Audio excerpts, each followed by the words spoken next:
Hello बच्चों, आज हम लोग मराठी सुगम भारती इयत्ता 8वीं का लेसन नंबर 7 ध्येय पूर्तीचा ध्यास इसके क्वेश्चन एंड आंसर स्टडी करेंगे। प्रश्न 1, आकृति पूर्ण करा। अ, सुंदर पक्षी। अब ये सुंदर पक्षी के 4 चीज़ का नाम दिया है और उसके बारे में हमको एडजेक्टिव बताना है। तो सुंदर पक्षी का पहला है चोंच। उसकी चोंच कैसी थी? लाल कलर की थी। और पीस, उसके फेदर्स कैसे थे? निड़ी मोर पंखी, ब्लू कलर के थे, मोर के पंख के जैसे। और तीसरा पोट, उसका पेट कैसा था? पोपटी कलर का था। और चौथा आकार, उसका शेप कैसा था? चिमनी एवढा, यानी चिड़िया के जितना था। आवडणाऱ्या पक्ष्याबरोबर मुलाला काय काय करायचे होते? जो पक्षी उसको पसंद आ गया था तो बच्चे को उसके साथ क्या क्या करना था?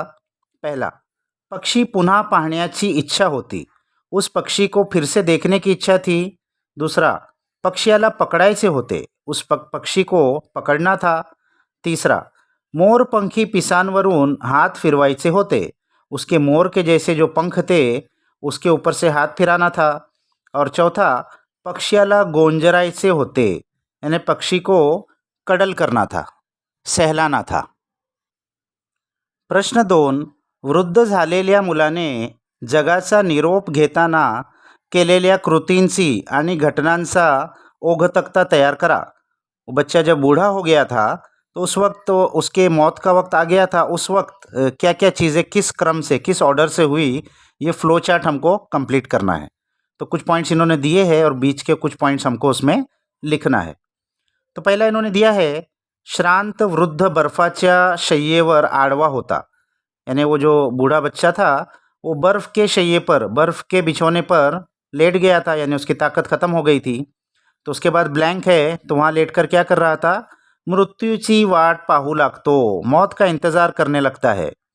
और तीसरा दिया है, जीवनाचा पट पुन्हा एकदा उलगडतो। तो जब मौत के करीब इंसान होता है तो उसको पूरी ज़िंदगी अपनी नज़र आती है, तो इसी तरह उसको भी अपनी ज़िंदगी पूरी पिछली नज़र आ रही थी। और चौथा, रिकाम्या आभाळाकडे पाहतो, खुले हुए आसमान की तरफ देखता है। उसके बाद ब्लैंक है, वहाँ क्या है? एक पीस त्याच्या उताण्या हातावर पड़तं, यानी एक पक्षी का फेदर उसके जो खुले हुए हाथ थे वो हथेली पे आकर गिरता है। तो सौंदर्याचा साक्षात्कार, तो उसको उसकी ब्यूटी नज़र आती है, जिसके लिए वो पूरा ज़िंदगी चला था वो उसको दिख गया। तो लास्ट पे फिर क्या होता है? चेहऱ्यावर हास्य फुलतं, उसके चेहरे पर मुस्कुराहट आ जाती है। जगाचा अखेरचा निरोप घेतो, और इसी तरीके से दुनिया का लास्ट वो मैसेज लेता है, यानी उसकी डेथ हो जाती है। प्रश्न 3, कारणे शोधा, गिव रीजन। जंगलवासी मुलगा पानी पिण्याचे विसरला कारण वो जंगल में रहने वाला लड़का पानी पीना भूल गया। क्यों? कारण त्या पाण्यात त्याला एक सुंदर पक्ष्याचे प्रतिबिंब दिसले, क्योंकि उस पानी में उसको एक बहुत ही ब्यूटीफुल बर्ड का इमेज दिखी थी। जंगलवासी मुलाचा पक्ष्याचा शोध चालूच होता, कारण जंगलवासी जो लड़का था वो पक्षी को ढूंढ ही रहा था, उसने उसको ढूंढना छोड़ा नहीं। क्यों? तो कारण त्याला तो आवडता सुंदर पक्षी हवा होता, क्योंकि उसको जो पसंद आ गया था वो ब्यूटीफुल बर्ड, वो उसको चाहिए था। वृद्ध झालेला मुलगा उंच पर्वत चढ़ू लागतो, कारण अब बूढ़ा हो गया वो बच्चा, वो फिर भी ऊंचा पहाड़ चढ़ने लगता है। क्यों? तो कारण पक्षी पर्वताच्या उंच शिखराच्या दिशेने गेला आहे असे गावातले लोग त्याला सांगतात, क्योंकि गांव के लोगों ने उसको बताया था कि वो पक्षी इस पर्वत के ऊंचे शिखर यानी एकदम टॉप पर गया है। प्रश्न 4, तुमच्या शब्दांत लिहा। जंगलवासी मुलाला तो पक्षी इतका का आवडला असेल याचे स्पष्टीकरण तुमच्या शब्दांत लिहा। उस जंगल में रहने वाले बच्चे को वो बर्ड इतना क्यों पसंद आया होगा, ये अपने ओपिनियन से लिखिए। तो उत्तर, जंगलवासी मुलाला एक विलक्षण सुंदर पक्षी दिसला। जंगल में रहने वाले लड़के को एक बहुत ही सुंदर पक्षी दिखा। तो पक्षी मिळावा हा ध्यास त्याला लागला, वो पक्षी उसको मिल जाए ऐसा ध्यास, ऐसा इच्छा उसके दिल में पैदा हुई. तो त्याला पकडून कुरवाडणार होता, मायेने गोंजारणार होता. वो उसको पकड़कर कडल करना चाहता था और बहुत प्यार से उस पे हात फेरना चाहता था. ज्या दिशेने पक्षी उडाला त्या दिशेने मुलगा जाऊ लागला. जिस डायरेक्शन में वो पक्षी उड़कर गया था उस डायरेक्शन में लड़का जाने लगा. पक्ष्याच्या शोधात त्याचे बालपण, तारुण्य सरले. उस पक्षी के खोज में उसका बचपन और जवानी पूरी खत्म हो गई. तो वृद्ध झाला, वो बूढ़ा हो गया, तरी त्याचा ध्यास संपला नाही. फिर भी उसका जो डिटर्मिनेशन था वो खत्म नहीं हुआ. त्याला पक्ष्यात सौंदर्याचा साक्षात्कार झाला होता. उसको उस पक्षी में जैसे ब्यूटी खुद सामने आ गई हो ऐसा लग रहा था. तो पक्षी मिळवणे हा मुलाचा एकमेव ध्यास होता. वो पक्षी मुझे मिल जाए, ये बच्चे का बस यही उसकी इच्छा थी, यही उसका डिटर्मिनेशन था. ते त्याचे जीवन श्रेय होते, वही उसके जिंदगी का मकसद बन गया था. म्हणूनच तो पक्षी जंगलवासी मुलाला अत्यंत आवडला होता.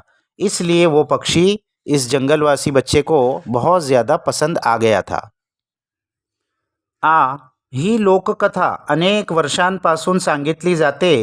याचे लेखकाने सांगितलेले कारण तुमच्या शब्दांत लिहा.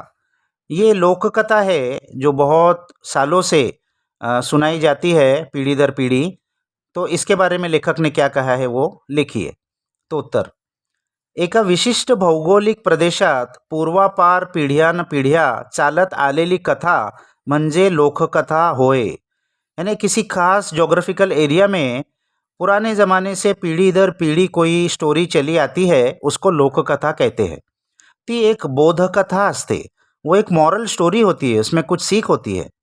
काळानुरूप तिच्यात बदल झाला तरी मूळ गाभा तसाच राहतो. तो वक्त के साथ उसमें कुछ चेंजेस आ जाते हैं तो फिर भी लेकिन उसका जो बेसिक चीज़ होती है, बेसिक मैसेज होता है वो सेम ही रहता है. लोककथेतील शिकवण लोक आचरणात आणत असतात. अब इस लोककथा में जो मैसेज मिलता है इसको लोग अपनी ज़िंदगी में लाते हैं. त्यात जीवन मूल्य चितारलेले असते, उसके अंदर ज़िंदगी के कुछ मॉरल्स और वॅल्यूज होते हैं. ज्या समाजात लोककथा रूढ झालेली असते त्या समाजाचा जीवनाकडे पाहण्याचा दृष्टिकोन स्पष्ट झालेला असतो.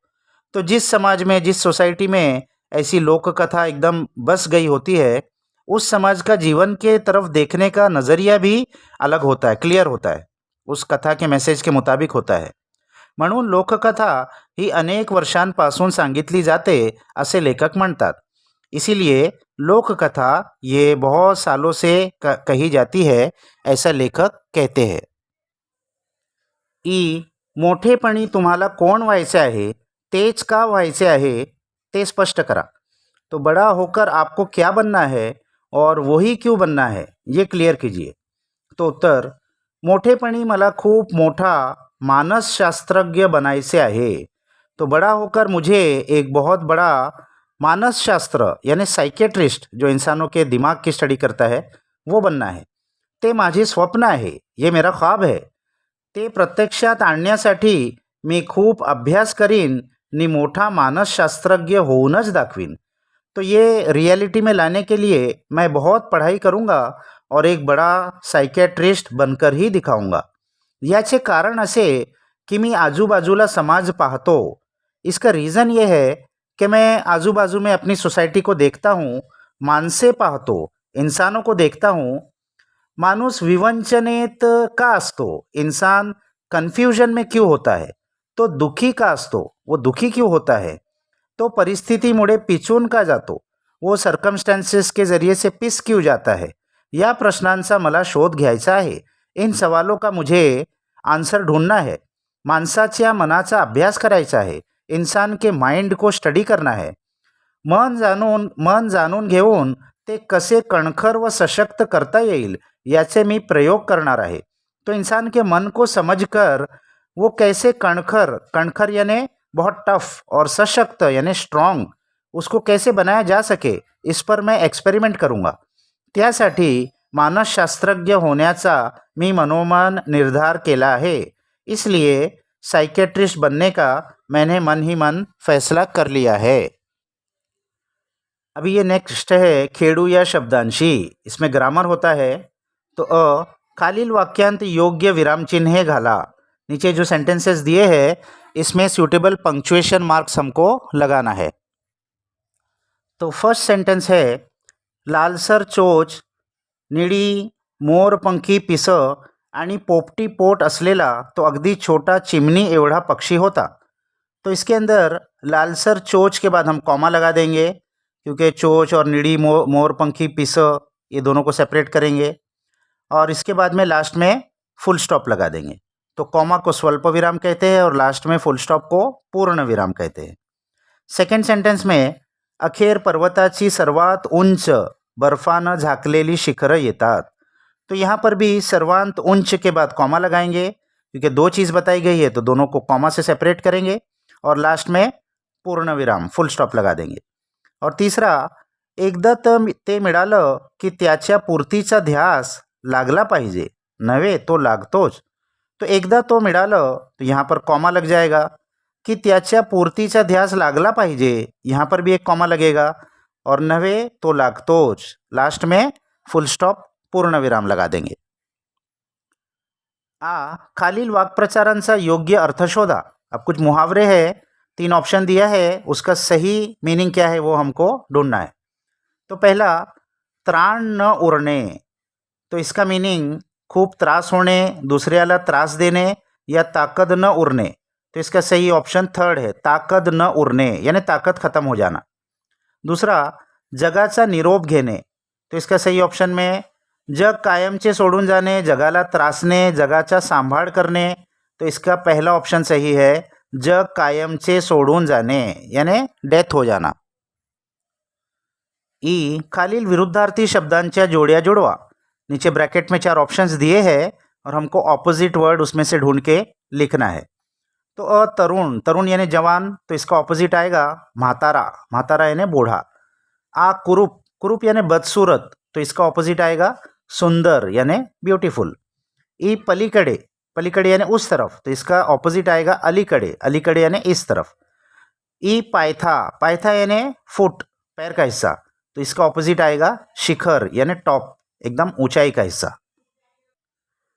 तो यहाँ ये क्वेश्चन आंसर्स खत्म हो गए बच्चों, इसको अच्छे से अपने बुक्स में लिख लो। नेक्स्ट वीडियो तक बाय बाय।